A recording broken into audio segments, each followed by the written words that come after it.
ये रजब शरीफ के महीना में इमाम जाफर सादिक रज़ियल्लाहु ताला अन्हु जो अहले बैत के फूल हैं उनके हवाले से हम एक नियाज करते हैं जिसको कूंडे की नियाज कहते हैं और बड़े एहतमाम से हमारे घरों में की जाती हैं। मैं ये समझता हूँ इसका रिवाज पूरी दुनिया के मुसलमानों में है और होता है। तो उसका क्या तरीका है, क्या करना चाहिए या क्या नहीं करना चाहिए, मैं आपको बताऊं। हजरात, ये इमाम जाफर सादिक रज़ियल्लाहु ताला अन्हु की तरफ मौसूम किया जाता है इस नियाज को, इस फातिहा खानी को। तो तरीका ये है कि बुजुर्गों के नाम से कोई भी हमारी फातिहा खानी हो, चाहे वो ये कुंडे की हो या इसके अलावा भी हो, उसमें जितने गरीब शामिल कर लें हम अपने दस्तरखान पर, जितने मिस्कीन शामिल कर लें या जितने उन लोगों को शामिल कर लें जिन तक अच्छा खाना नहीं पहुंचता है, तो ज्यादा सवाब का काम है। ऐसे ही जो कुंडा है इसमें खास तौर पर हमारे घर की खवातीन पूड़ी वगैरह, कुछ खीर वगैरह, मीठी फीकी पुड़ी वगैरह बनाती हैं और वो कुंडे में रख करके और उसको कुंडों की नियाज बोला जाता है। तो शायद इसी निस्बत और मुनासबत से इसको कुंडा बोला जाता है कि वो कुंडो मिट्टी के जो एक बर्तन होता है, थोड़ा गहरा टाइप का होता है, उसमें रख करके वो नियाज दिलाई जाती है, इसी लिहाज से उसको शायद कुंडा बोला जाता है। लेकिन ऐसा नहीं है, वो असल में इसलिए इस्तेमाल किया जाता है कुंडा कि वो कोरा होता है। जब लाते हैं उसको बना हुआ तो वो इस्तेमाल शुदा नहीं होता, वो एकदम कोरा होता है, यूज किया हुआ नहीं होता। तो उसको इसलिए ला करके रखते हैं ताकि हमारा एहतमाम और हमारा खुशू खुशू और अच्छा हो जाए। लेकिन अगर आप अपने घर का इस्तेमाल किया हुआ अच्छा धुला हुआ मजा हुआ बर्तन आप रख लें, कोई भी स्टील है, एल्युमिनियम है, तांबा है, पीतल है, प्लास्टिक है, उसमें भी अगर आप रख करके ये नियाज कराएं तो नियाज हो जाएगी। ऐसा नहीं है कि कुंडा ही लाना लाजमी है या जरूरी है उस कुंडे का ही और नियाज उसी में होगी, उसके अलावा भी हो सकती है।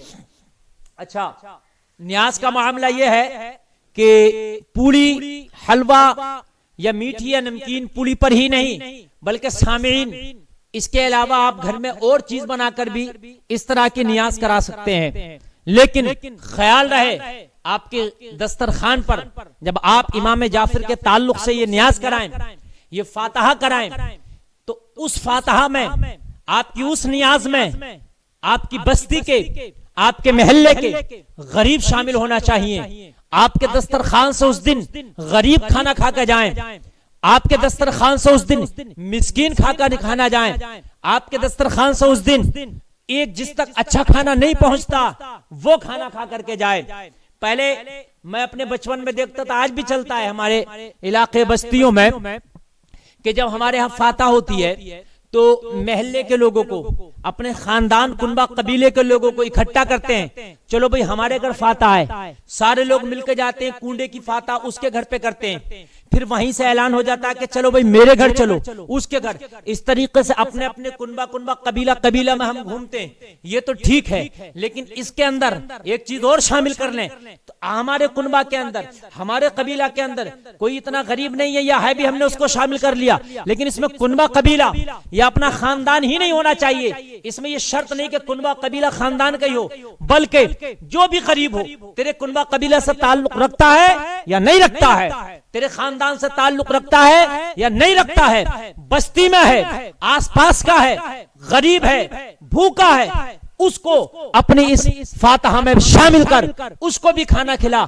इंशाअल्लाह ये ज्यादा फायदा होगा। अहले बैत के नाम पे लोगों ने अपने माल लुटाए, लोग लंगर लगाते हैं। ये भी इमाम जाफर सादिक कोई छोटी मोटी हस्ती का नाम नहीं। इमाम जाफर सादिक रज़ियल्लाहु ताला अन्हु वो हैं कि बड़े बड़े बुजुर्ग, बड़े बड़े औलिया जिनकी जूती सीधी करते हैं, जिनकी बारगाह से फ्यूज और बरकत हासिल करते हैं, वो इमाम जाफर सादिक रज़ियल्लाहु ताला अन्हु है। ये चाहे वो इमाम आजम हो, वो चाहे बेलूल दाना हो, वो चाहे और बहुत सारे बुजुर्ग हो जिन्होंने आपकी बारगाह में हाजिर होने के बाद, आपकी जूतियां सीधी करने के बाद फीज़ व बरकत हासिल किए हैं। इमाम जाफर से ये भी एक तरीके के फीज़ व बरकत हासिल करना है। उनके नाम का ये लंगर लगा के, उनके नाम की नियाज करा के, ये एक तरीके का अपने आप को जो है फीज़ व बरकत हासिल करना है, आप कीजिए। लेकिन अगर कोई गरीब नहीं कर पा रहा है तो उसके अंदर एक भरम भी है। एक भरम में यह डाल दिया गया कि कुछ घरों की खवातीन ये कहती हैं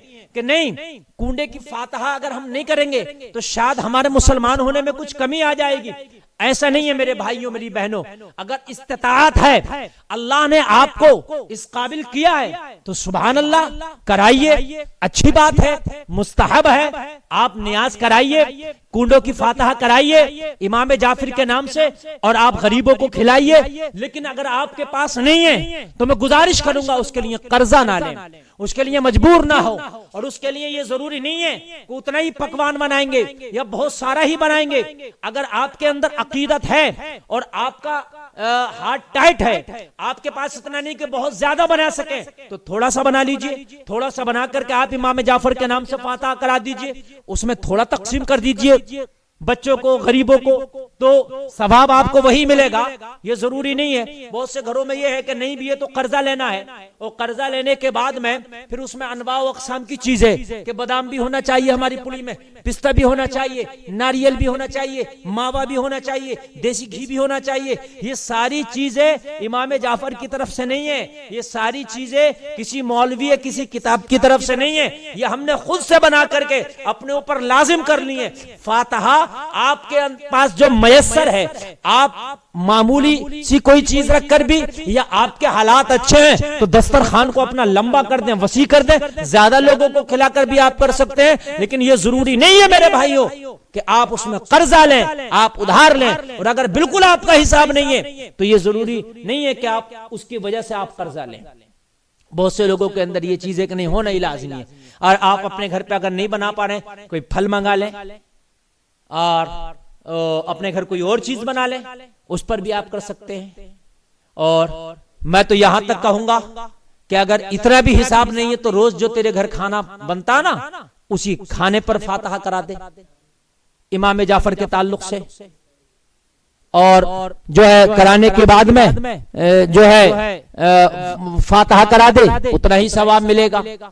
ये जरूरी नहीं है। लेकिन मैं गुजारिश करूंगा कि दस्तरखान को अपने दस्तरखान पे अगर आप करा ही रहे हैं तो फिर गरीबों का भी ख्याल रखें। मैंने ये देखा, एक तरफ कीमा बन रहा है, एक तरफ पुड़ियां बन रही हैं। हमारे खानदान ही, हमारा कुनबा कबीला ही, उसमें सब अमीर हैं, सब जो है माल वाले हैं, वही हमारे दस्तरखान पे खा रहे हैं। हालांकि नाजायज नहीं है उनका खाना भी, वो खिला सकता है, जायज है, लेकिन उनसे ज्यादा तरजीह गरीबों को देना चाहिए, मसाकीन को देना चाहिए, या जिन तक वो अच्छे खाने नहीं पहुंचते उनसे ज्यादा तरजीह उनको देना चाहिए। फिर इसका फायदा इंशाअल्लाह ज्यादा होगा, फिर इंशाअल्लाह बरकतें होंगी। और इमाम सादिक ये अहले बैत के एक फूल है, ये अहले बैत में से हैं,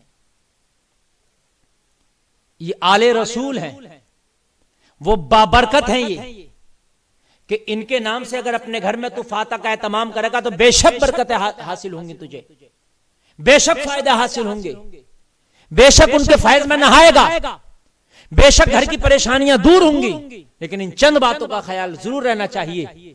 इमाम जाफर इस बात से कतई खुश ना होंगे कि तू कर्जा ले। बहुत सी औरतें, हमारी माँ बहनें, बहुत सी खवातीन अपने शौहरों पर दबाव बनाती हैं, नहीं जी हमने तो इतना लंबा एहतमाम करना कुंडे की फातहा का, हमने कहीं से भी लाके दो, अगर नहीं है तो कर्जा करके लाके दो। सब घरों में तो इतनी अमीरी नहीं होती, सबके शौहर तो इतने अमीर नहीं होते, सब फैमिलियां तो इतना नहीं होती कि 1000-1500 का ये सारा मामला लाने करके और बना करके जो है अपने घर में फातहा कराए। कुछ ऐसे भी होते हैं जो 300 रुपए की मजदूरी करते हैं रोज, वो 300 की मजदूरी करके लाते हैं और वो 300 उनका खर्च भी हो जाता है। उनके लिए मैं गुजारिश करूंगा कि उन पर दबाव न बनाया जाए, प्रेशर न बनाया जाए कर्जा लेने के। होता मैं देखा हूं कि कर्जा लेकर के उस दिन हम 2-2 हजार रुपया खर्च कर रहे होते हैं। दो नहीं, आप 50,000 खर्च कीजिए, लेकिन अगर है तो खर्च कीजिए आप उस दिन। दस्तरखान को लंबा कीजिए। आप तो 50,000 इमाम जाफर सादिक के नाम पे गरीबों को खाना खिला दिए, सुभान अल्लाह, बहुत अच्छी बात। लेकिन अगर नहीं है तो कर्जा मत लीजिए, मैं गुजारिश करूंगा। ये कर्जा लेना गलत है, ये दबाव बनाना गलत है, प्रेशर बनाना गलत है, इस तरीके से नहीं होना चाहिए। बस यही मैं इस पर जो है कहना चाहूंगा। इसी तरीके